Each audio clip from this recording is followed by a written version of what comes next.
Good morning. I'm Dallas Seeley, founder and owner of the Seeley Group, and today, we got a good one for you guys. I'm so excited to be here with the living legend, Miss Brooke Nichol herself. This woman strikes fear in the heart of every Westlake, Lake Travis bum. They wake up every morning, they're like, how can I be like Brooke? Well, at least I can look like her, so come to Saving Face to go see her.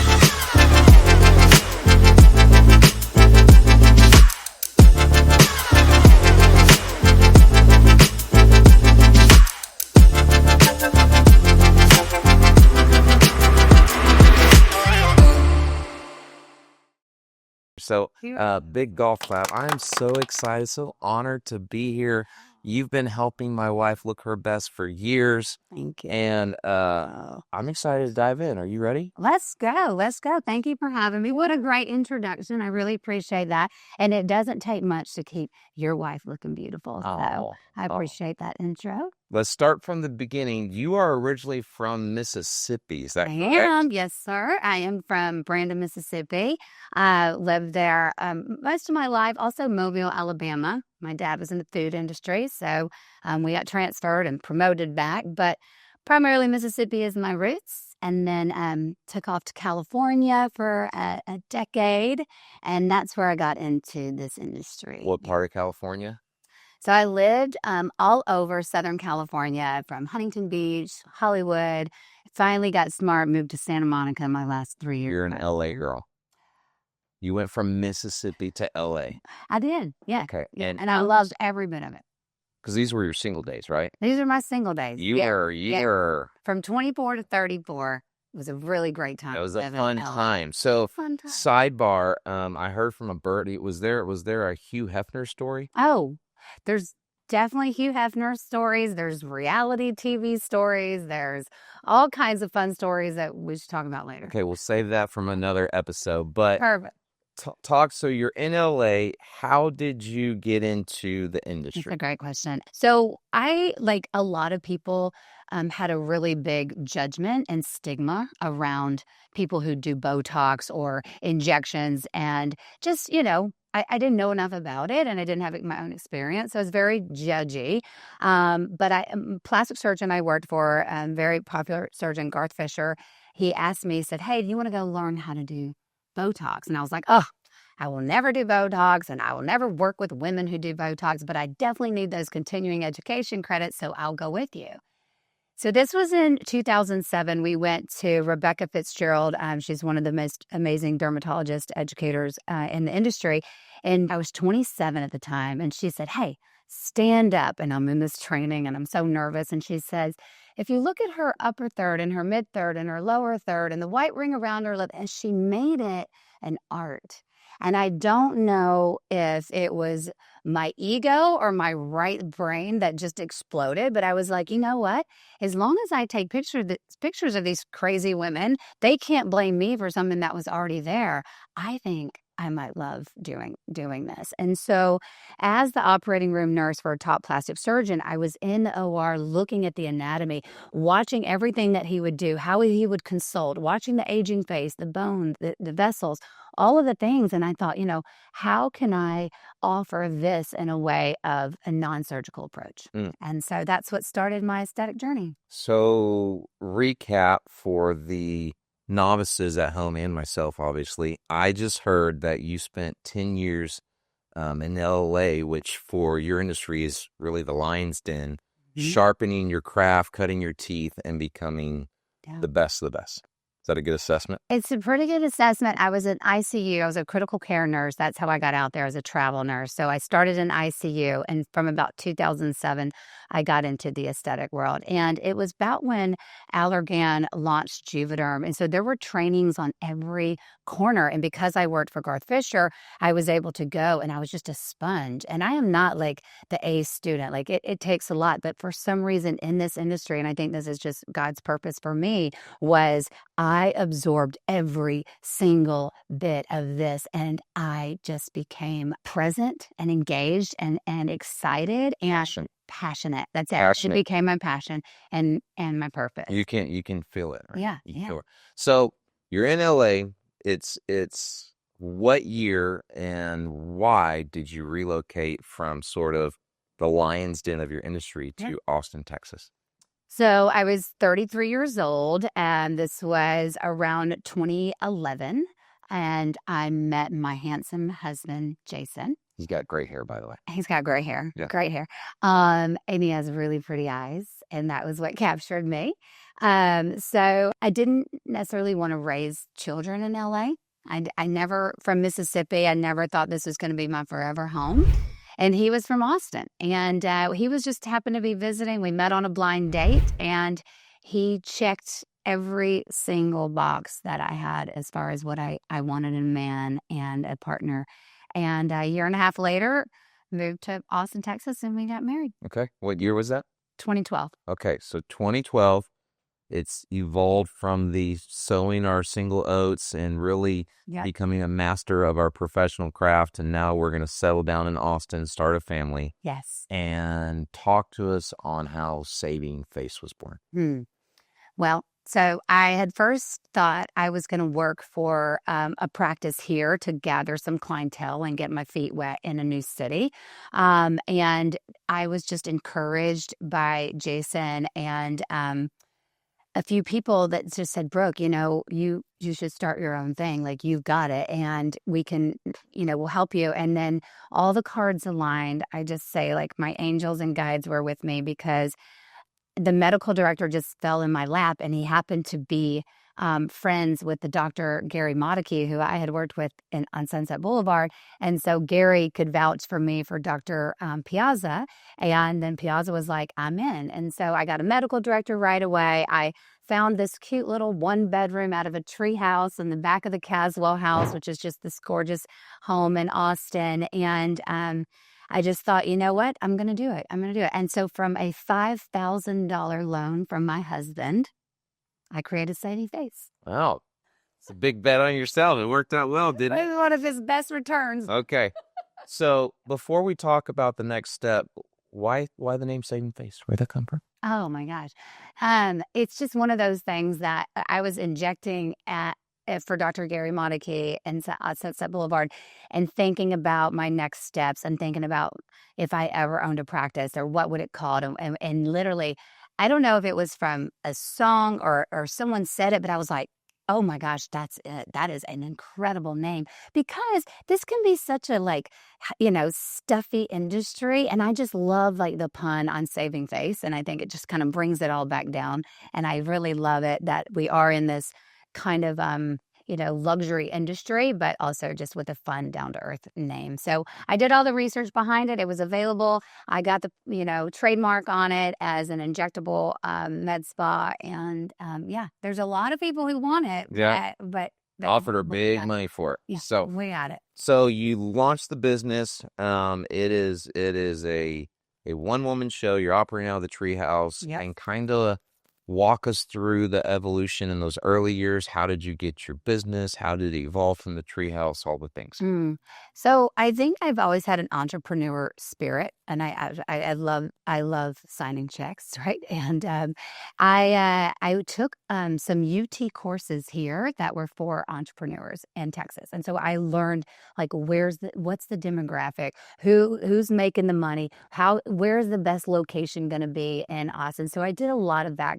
A lot of checks, how to set up your own LLC, how to create your EIN, all of the different things to really understand how to start a business. So there was a lot of effort in that. And then the place just landed, and I launched it, and I thought, okay, how am I going to grow my clients? And it was really organic word of mouth. And there was a great referral program I had. So if someone would refer me someone, I would give them $50 off their next treatment. And that was like an unlimited thing. So people were saving money and happy to talk about it. And then I started training for a company by the name of Allergan, who is the top company in this industry that sells Botox and Juvederm products.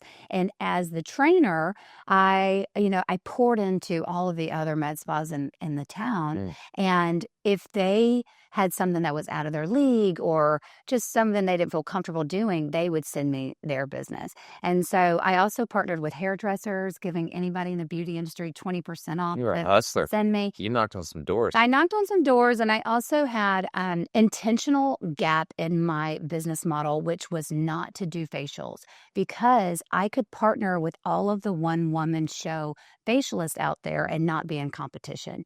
And so that I had a very good amount of people who were doing facials sending me their injectable business. And so actually one works for me now, Ruby Aldridge. She is amazing. Been in this business 50 plus years. She's just incredible, but she fell in love with me, and it was such a good referral partnership.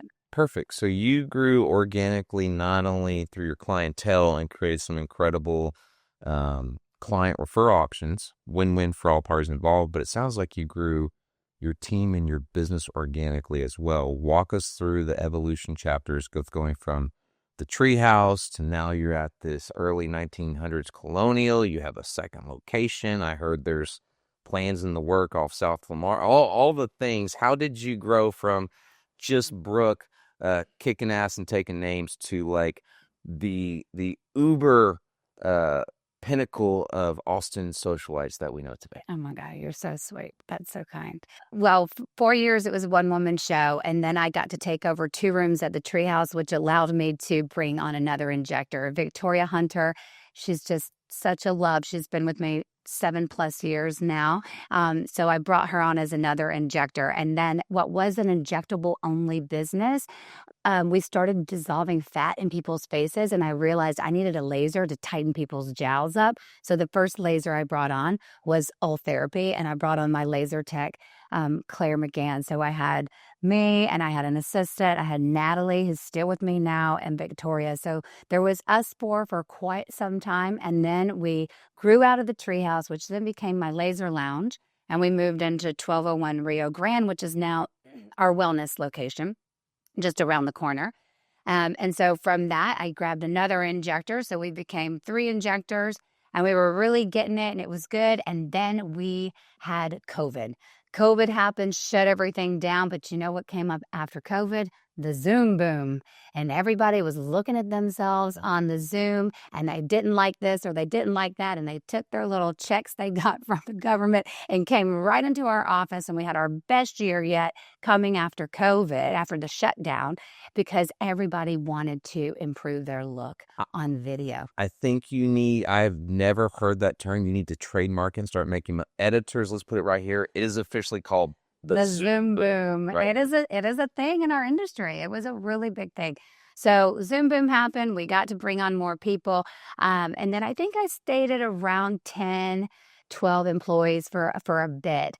And then what happened was this real estate became available. And with the parking lot, the 6 bedrooms, and it being in this Austin location, and Jason saying, I think we can do it, I was like, let's do it. So then we started the real estate play. So we bought into this house, but we still had time left on the 3-bedroom 1201 house. So we created that. Then I knew this was going to absorb the laser lounge. So this would be primarily aesthetics, and I would make that the wellness longevity center. And that's when, all the GLP-1s came on the market. I was probably one of the first ones to offer it as a med spa. And so we started doing it out of there and really helping people with metabolic health, with hair rejuvenation, vaginal rejuvenation, all of the different things that we offer over there, functional medicine, like getting to the root cause of like what's really going on, and now hormones. And so really excited about where that's going. And you mentioned we do have real estate on South Lamar that we plan on building, and plans for a 10,000 square foot longevity center. Okay. We're excited about. So we've gone hard and fast in the evolution story. Yes. In just the past few years, Yep. we have gone from the treehouse to you have another location right down the street, which is your Mind and Body headquarters. Mind and Body, yep. You have this massive early 1900s colonial that y'all purchased, which is kind of the flagship location. Yep. And then as we speak, behind the scenes, you guys are planning a 10,000 square foot launch on South Lamar.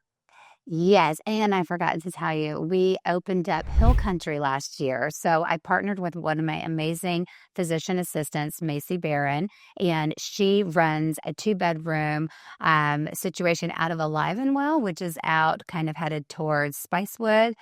So we have our Hill Country location and soon to probably launch our own flagship standalone facility out in that neck of the woods. So if you're watching this at home and after this story, we're going to go look at some real estate together. Yeah. But you're wondering what this is about. This is an entrepreneur's journey, right? Mm-hmm. And this is a story of evolution and growth. And it sounds like you are continually pushing the ceiling. You're continually busting at the seams. Right now, you have how many total employee partners and physicians within your ecosystem? Mm-hmm. So I have 2 physicians. I have a medical director for my aesthetics, a medical director for my longevity side, and then I have 25 employees and 1 partner, 3 locations. So I heard from a birdie that you did something pretty cool in the upper echelon Austin socialite scene recently. You want to share us that story? And Well, it was a really great opportunity. I had been asked a couple of years to join our local Dancing with the Stars charity event to support the Center for Child Protection. And I had struggled with long haul COVID, and that's for another episode, but I didn't have the energy and the bandwidth the first year. But the second year, I discovered testosterone, and I was like, sign me up. I can do this. And what was an incredible commitment, but so worth it. I ended up raising $167,000 for the Center for Child Protection and won the charitable side of the event. So it's she's just that good of a dancer, people. Oh no, $160,000. well, that was the objective side, and so I got to take home that beautiful little mirror ball. I'm sure you'll see. I'm sure, Yeah. and I can ask your team. I'm sure there's secret footage somewhere that We could probably borrow. find. We could Right. probably find some footage. You know, some A 360 lot of neon, scans, a lot of all that good neon that stuff. night. Yeah. All right. So to finish off, incredible story. If someone is watching this at home, obviously they can go to the website to see all the offerings, but hearing directly from the big boss lady's mouth, what is Saving Face? Who can you help? And what is, I guess, the final question? What is the vision for the future of the company? So at Saving Face, honestly, we are mind, body, spirit elevators. Like that is what we do. We want you to come in here and feel so taken care of that it is next level hospitality, that we are not your turn and burn, come in, come out. We don't really care. Transactional place. I want you to feel it. Like when you come in here, this should be a feeling, not only that you're taken care of, but that you feel better leaving in the 15 minutes maybe that you were here when you arrived. So for us, it is about fierce hospitality and precision. And I think my team is so dialed in that they are able to be present enough and to show people that kind of care.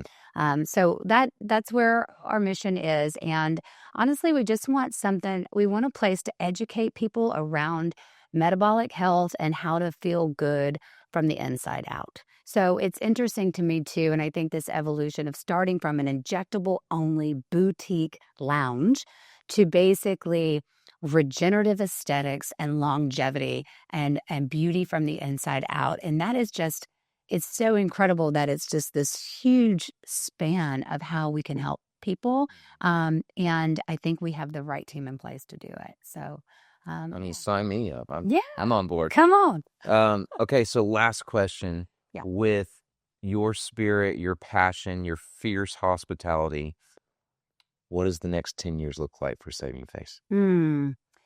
Honestly, I am ready to own the Austin market and I want to branch out. I'm thinking California, Detroit, Florida, Mississippi are on my top list of different locations. And so that's kind of a 10-year spread of where we can go to help people. And I think it's Palm Beach, but I'm not too good to go back home to Mississippi. And then LA is where it all started. And then Detroit, I think Detroit is kind of that market that's, it's actually the least educated around metabolic health. So I think we have a really wide range of people we can help there. It's also up and coming, and people are just pouring money into revamping Detroit. So I'm going there in June for a summit series to kind of look around and do some little research. Going on a recon trip. A little recon trip. When she gets it out there, people will have. Let's do it. Let's call it in. Awesome. So that's what it looks like. Thank you so much. Well, I'm excited to not only get the story, but y'all, we're going to give you some beautiful B-roll of this incredible